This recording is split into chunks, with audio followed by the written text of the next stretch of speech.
আসসালামু আলাইকুম রহমতুল্লাহ। স্বাগত জানাচ্ছি প্রিয় শিক্ষার্থীবৃন্দদেরকে, যারা আমাদেরকে দেখছো শুনছো, সবার প্রতি অনেক শুভকামনা।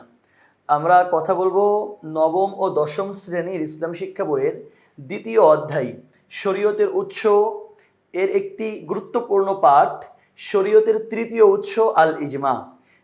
এখানে প্রথম প্রশ্ন হলো, ইজমা শব্দের অর্থ কি? ইজমা শব্দের অর্থ হলো একমত হওয়া, ঐক্যমত্য হওয়া। সুতরাং খ নম্বর উত্তর সঠিক। যারা ইজমা করে তাদের কি বলে? যারা ইজমা করে তাদেরকে বলা হয় মুজতাহিদ, গবেষক।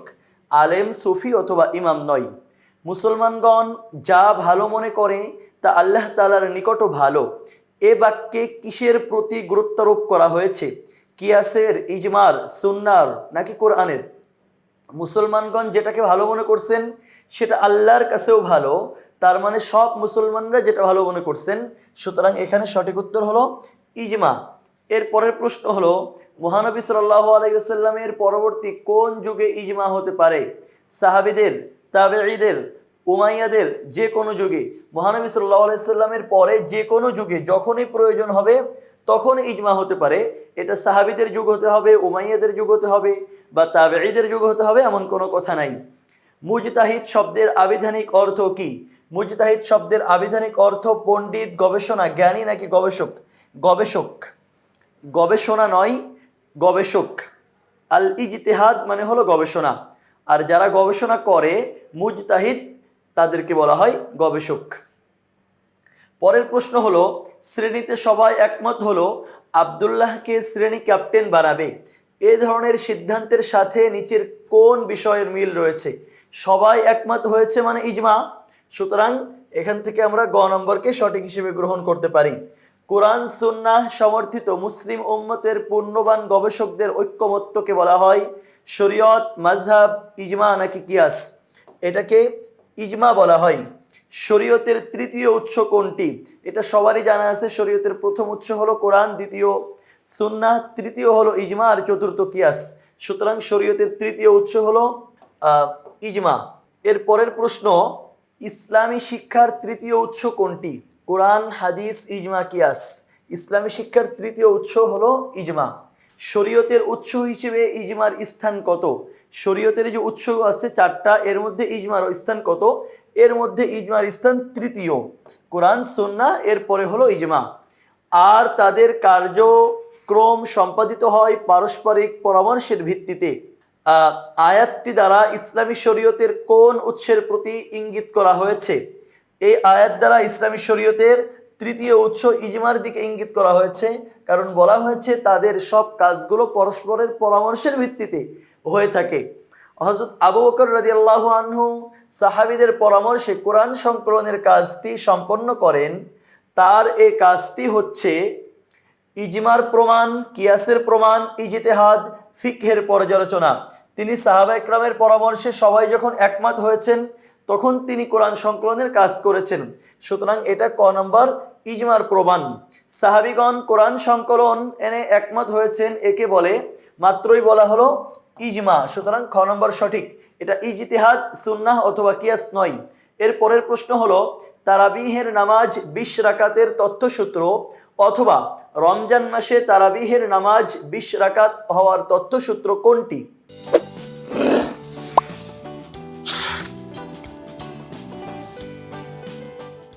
রমজান মাসে তারাবিহের নামাজ 20 রাকাত এর তথ্যসূত্র হলো ইজমা। সাহাবাগণ রাদিয়াল্লাহু আনহুম, হযরত ওমর রাদিয়াল্লাহু আনহু এর জামানায় ইজমা করেছিলেন। সুতরাং এখান থেকে আমরা ইজমাকে সঠিক হিসেবে গ্রহণ করছি, যেটা গ নম্বরে উল্লেখ করা হয়েছে। সাধারণভাবে ইজমার ভিত্তিতে প্রণীত বিধানের উপরে আমল করা কি? হুবহু এটা বইয়ে লেখা আছে ওয়াজিব, ফরজ, সুন্নাহ অথবা মুস্তাহাব নয়। ইজমা দ্বারা সাব্যস্ত হলো, এখানে 3টা বিধান আছে। এর মধ্যে ইজমা দ্বারা কোনটা সাব্যস্ত হয়েছে? কোরআন সংকলন ইজমা দ্বারা হয়েছে। তারাবিহের নামাজ 20 রাকাত এটাও ইজমা দ্বারা হয়েছে। কুরবানি করা এটা ইজমা দ্বারা হয় নাই। কুরবানি করার বিধান আল্লাহ রাব্বুল আলামিন সরাসরি কোরআনে বলেছেন, রাসূলুল্লাহ সাল্লাল্লাহু আলাইহি ওয়াসাল্লাম নিজেও কুরবানি করেছেন। সুতরাং কুরবানি করার ক্ষেত্রে ইজমায়ের প্রয়োজন নাই। 1-2 সঠিক। 1-2 কোথায় আছে? ক নম্বরে। ইজমার ক্ষেত্রে যা প্রযোজ্য নয়। কোরআন সুন্নাহ দ্বারা সমাধানকৃত সব কাজ ইজমা হবে, কোরআন সুন্নাহ বিরোধী হবে না। এর মধ্যে ইজমার ক্ষেত্রে প্রযোজ্য নয় এমন বিধান কোনটি? এমন বিধান হলো কোরআন সুন্নাহ দ্বারা সমাধানকৃত সব কাজ ইজমা দ্বারা হবে, কোরআন সুন্নাহ বিরোধী হবে না, এটা সঠিক না, তার সুতরাং ক নাম্বার সঠিক।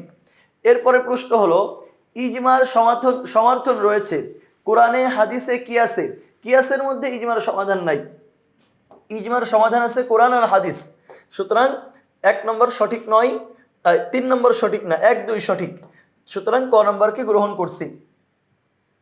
যেখানে 1 2 আছে ইজমার সমর্থন, তো ইজমার আগে যেগুলো হয়েছে সেগুলো তো থাকবে, তো ইজমার আগে কি কি আছে? কোরআন আর সুন্নাহ। কিয়াস তো ইজমার পরে, তাহলে কিয়াস কিভাবে আসবে? এই প্রশ্নটা একটু বুঝতে পেরেছো হয়তো। এর পরের প্রশ্ন হলো ইজমা দ্বারা কোনো সমস্যার সমাধান করা হলে তার বিরোধিতা করা।